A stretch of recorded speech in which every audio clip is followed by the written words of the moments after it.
Jika mendengar nama Zhou Xingqi atau Pinyin, hampir tidak ada seorang pun yang mengenalinya. Berbeda ketika nama Stephen Chow yang terlontar. Aktor ini membintangi banyak sekali film komedi. Namun banyak yang tidak tahu bahwa dia juga banyak menyutradarai film, walaupun kadang tidak bermain di dalamnya. Mari kita lihat apa saja film yang disutradarainya.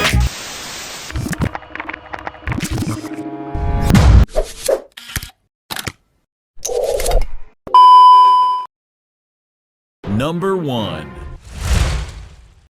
From Beijing with Love. Di awal film diceritakan tentang agen 006 yang akan merebut tengkorak dinosaurus yang telah dicuri. Namun usahanya gagal karena adanya musuh utama dalam film ini yang mengenakan baju baja anti peluru dan bersenjatakan pistol emas, dan agen 006 pun tewas dalam misi tersebut. Di scan selanjutnya, diperlihatkan agen Ling Ling Chet ATU-007 yang menyamar sebagai penjual daging, yang akan mendapatkan tugas dari kantor agen rahasia, untuk menggantikan agen 006. Disinilah akhirnya Stephen Chow beraksi kembali sebagai agen 007 dan mendapatkan peralatan super canggih ala-ala James Bond versi komedi dan juga ditemani gadis cantik sebagai pendamping misinya. Wanita dalam misi ini sebenarnya adalah agen ganda yang ditugaskan untuk membunuh Stephen Chow, namun usahanya selalu gagal karena senjata canggih yang digunakan hanya Stephen Chow yang mampu memakainya. Dalam sebuah pesta, Stephen Chow menyamar untuk mengungkap pencurian kerangka tersebut. Namun Stephen Chow diserang oleh agen-agen lain yang ingin membunuhnya, termasuk agen wanita yang bersamanya. Karena ketulusan cinta Stephen Chow, agen wanita ini akhirnya secara perlahan-lahan jatuh hati kepada agen Ling Ling Chet dan bekerja sama untuk melawan musuh utama si pistol emas.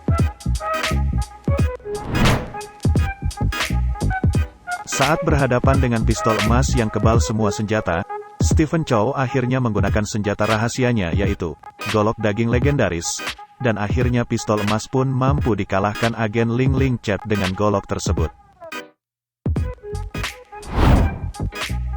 Di akhir film, agen Ling Ling Chet menolak misi rahasia dari pusat, dan memilih bermantap-mantap ria, dengan agen wanitanya.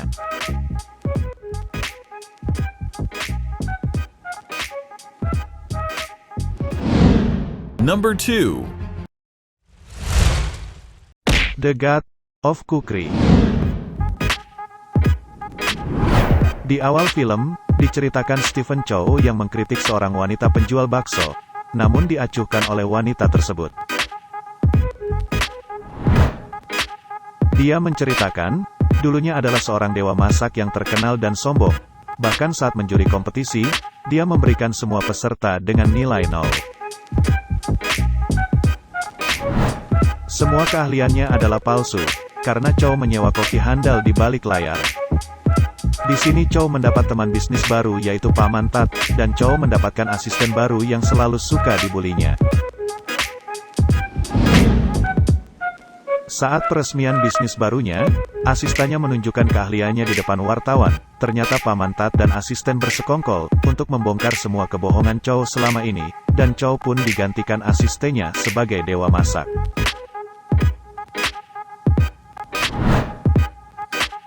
Scan berpindah ke masa sekarang, Chow akhirnya berkolaborasi dengan wanita penjual bakso, untuk membuka bisnis barunya, dan bisnis baksonya ini laris bahkan sampai diliput televisi nasional.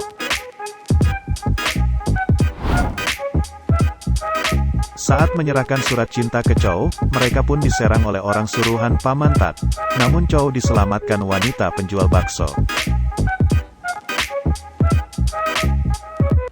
Chow pun pingsan saat jatuh, dan diselamatkan Biksu Shaolin, dan di sini ternyata adalah perguruan masak yang dicari Chow selama ini. Akhirnya Chow pun berlatih di perguruan ini. Penampilan Chow berubah setelah latihan, dikarenakan merenungi nasib wanita penjual bakso yang mencintainya dan menyelamatkannya.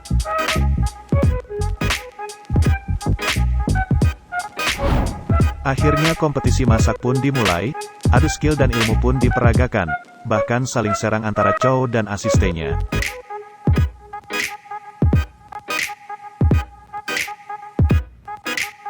Dewan juri menanyakan ke Chow, "Masakan apa yang kamu sajikan?"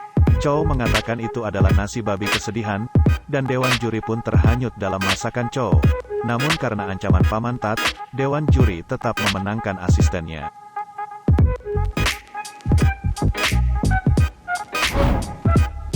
Lalu muncullah Dewi Kuan Yin, yang mengembalikan Chow sebagai dewa masak, dan mengutuk Paman Tat dan asistennya yang berbuat curang. Di akhir film, wanita penjual bakso muncul, setelah operasi dan menjadi cantik, dan Chow memberikan surat balasan yang berlambang cinta. Number 3. The Mermaid. Di dalam film The Mermaid, Stephen Chow tidak ikut bermain. Namun dia hanya di belakang layar sebagai sutradara. Chow menggandeng salah satu artis muda Lin Yun sebagai Putri Duyung. Di awal film diperlihatkan, lelang pulau di Teluk Hijau yang dimenangkan oleh pengusaha kaya raya yaitu Liu Xuan. Berpindah ke tempat lain, terlihat ada sekerumpulan duyung dan penghuni laut lain yang sedang berkumpul. Di sini nenek duyung menceritakan bahwa dulunya hidupnya indah dan damai. Namun ketika ada alat sonar dari perusahaan Liu Xuan, semua biota laut dan isinya menjadi terancam dan memilih pergi dari Teluk Hijau. Lalu para duyung bersepakat untuk mengirim salah satu putri duyung untuk menghabisi Liu Xuan. Namun usahanya selalu gagal dikarenakan kecerobohan dan kepolosan putri duyung tersebut.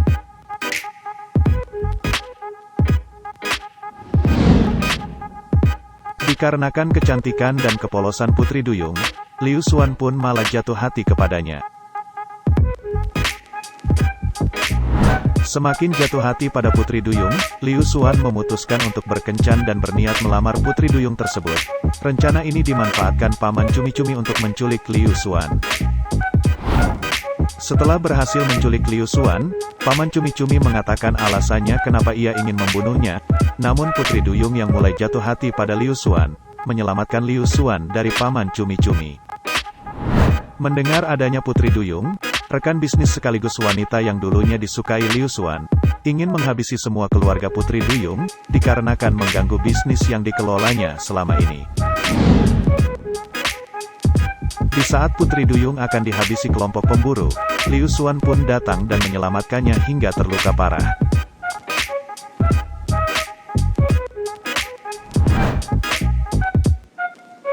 Di akhir film, Liu Xuan nampak hidup berbahagia bersama putri duyung yang dicintainya. Number 4. Journey to the West. Di film Journey to the West ini, Chow lagi-lagi hanya berperan sebagai sutradara, tanpa ikut bermain. Dalam film ini Chow juga menggandeng aktris cantik Suki dan beberapa aktor lain untuk mengerjakan film Sun Wukong ala-ala Stephen Chow, yang pastinya seru dan penuh komedi. Oke, langsung kita sedikit review filmnya. Di awal cerita, nampak seorang pendeta yang meyakinkan penduduk bahwa sudah menangkap monster sungai yang sering memakan manusia. Lalu muncullah Biksu Tong yang mengatakan bahwa monster itu belum tertangkap dan masih berada di bawah sungai. Namun penduduk mempercayai pendeta dan malah mengikat Biksu Tong. Lalu muncullah monster sungai tersebut, yang mengamuk dan memakan beberapa penduduk desa. Beruntung ada pendekar wanita, yang diperankan oleh Suki, yang datang dan langsung menyegel monster ikan tersebut atau nantinya disebut Wu Jing. Di scene selanjutnya, muncullah siluman babi atau Cupat Kai yang sering mengelabui orang-orang dengan menyewakan rumah penginapan, untuk dijadikan santapannya. Datanglah Suki dan Biksu Tong yang mencoba menangkap Cupat Kai, namun usahanya gagal saat menyegel, karena Pat Kai terlalu kuat. Karena tidak ada yang bisa mengalahkan Cupat Kai, Biksu Tong akhirnya menemui seorang pendekar yang berada di dalam goa, dan dengan mudah Cupat Kai pun menjadi babi yang lucu dan segera disegel. Ternyata pendekar ini adalah Sun Wukong yang terkurung di Gunung Lima Jari. Di sini Sun Wukong pun memanfaatkan kebaikan Biksu Tong, untuk mencabut pohon teratai yang menutupi goa di atasnya, dan ternyata itu adalah segel yang dipakai untuk mengurung Sun Wukong di Gunung Lima Jari. Tak sampai di situ, Sun Wukong pun keluar dan mengamuk, lalu mencabuti rambut Biksu Tong karena terus menyebutkan nama Buddha. Di scene akhir, Biksu Tong membacakan buku yang dibawa selama ini untuk memanggil Buddha. Patung Buddha besar datang dan menaklukkan Sun Wukong. Inilah awal mula perjalanan menuju ke barat, versi Stephen Chow. Number 5. CJ7. Di film CJ7 ini, Stephen Chow mengajak anaknya sendiri untuk ikut dalam pembuatan film.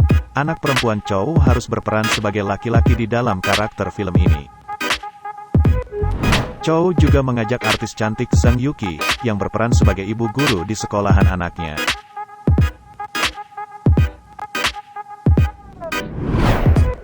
Langsung kita review sedikit filmnya.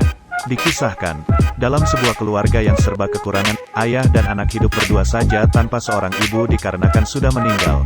Sang ayah yang bekerja sebagai buruh bangunan berusaha memenuhi kebutuhan sehari-hari, dan sang anak yang selalu dikucilkan teman-teman dan guru karena berpakaian kumuh. Beruntung di sini ada guru cantik Miss Zuan yang selalu membelanya, dan selalu memperhatikan Dicky saat dalam masalah. Di dalam sekolahan, terlihat teman Dicky yang selalu usil, mengganggu teman-temannya yang mempunyai kekurangan, dan Dicky membelanya. Di malam hari, saat Chow mencarikan sepatu anaknya dalam tempat pembuangan barang bekas, Chow menemukan mainan yang sempat dijatuhkan pesawat alien, lalu memberikan mainan itu untuk Dicky. Di scan ini Dicky bermimpi menggunakan CJ7 untuk berkelahi dengan anjing, menyontek ujian, dan memudahkan setiap aktivitasnya di dalam semua mata pelajaran di sekolahnya.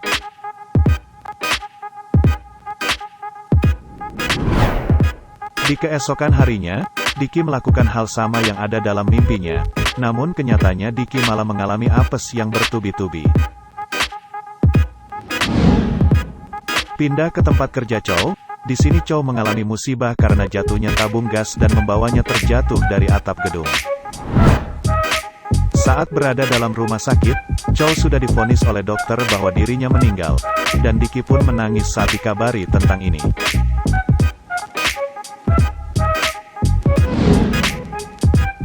Lalu disinilah keajaiban terjadi, CJ7 yang melihat Chow meninggal, menggunakan kekuatan magisnya untuk menghidupkan Chow kembali.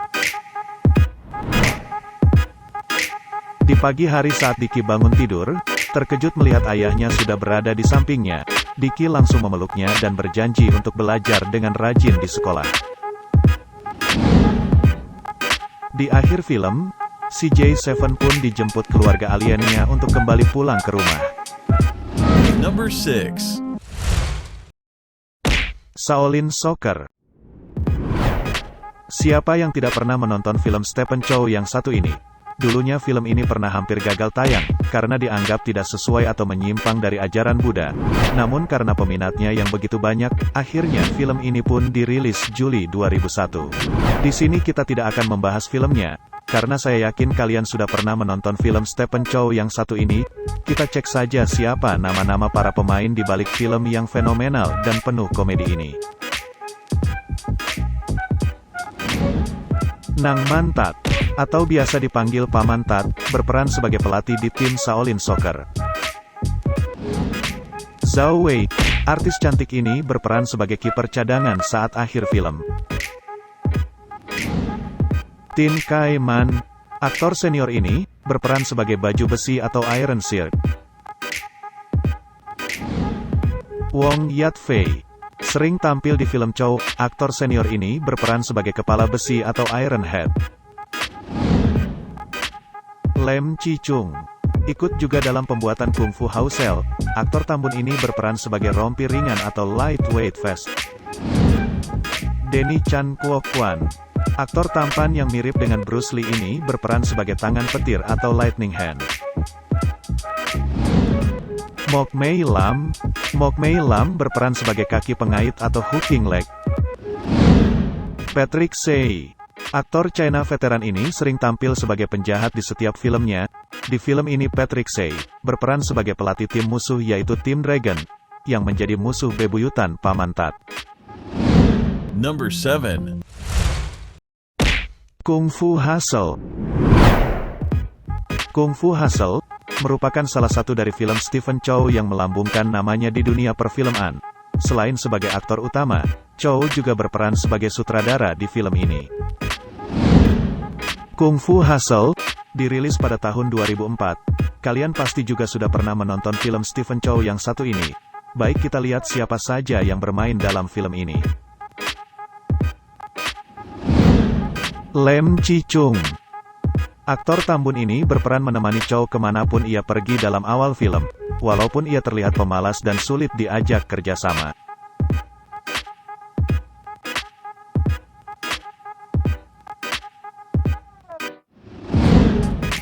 Yuen Wah. Aktor senior China ini sering berperan di film-film vampir. Di film kali ini Yuen Wah berperan sebagai bapak juragan dan memiliki ilmu peringan tubuh tingkat dewa.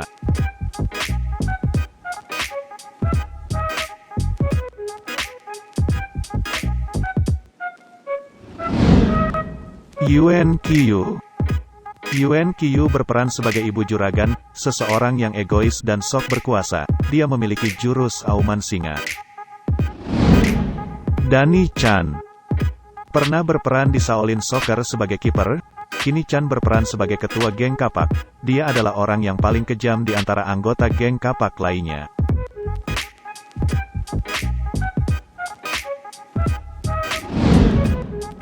Xing Yu. Menyamar sebagai tukang kulit panggul di pasar, namun dia adalah ahli jurus tendangan 12 penjuru.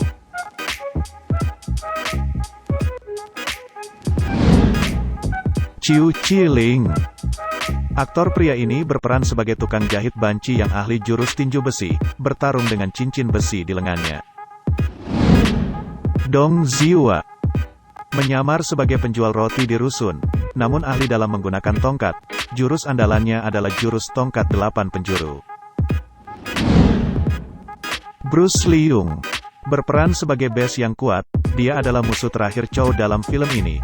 Bes memiliki jurus katak tingkat dewa.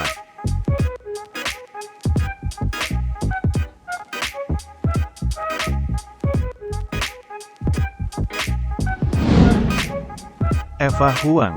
Aktris cantik sekaligus model ini berperan sebagai penjual es krim yang bisu dan tuli. Di akhir film dia mendirikan kedainya sendiri dengan Chow.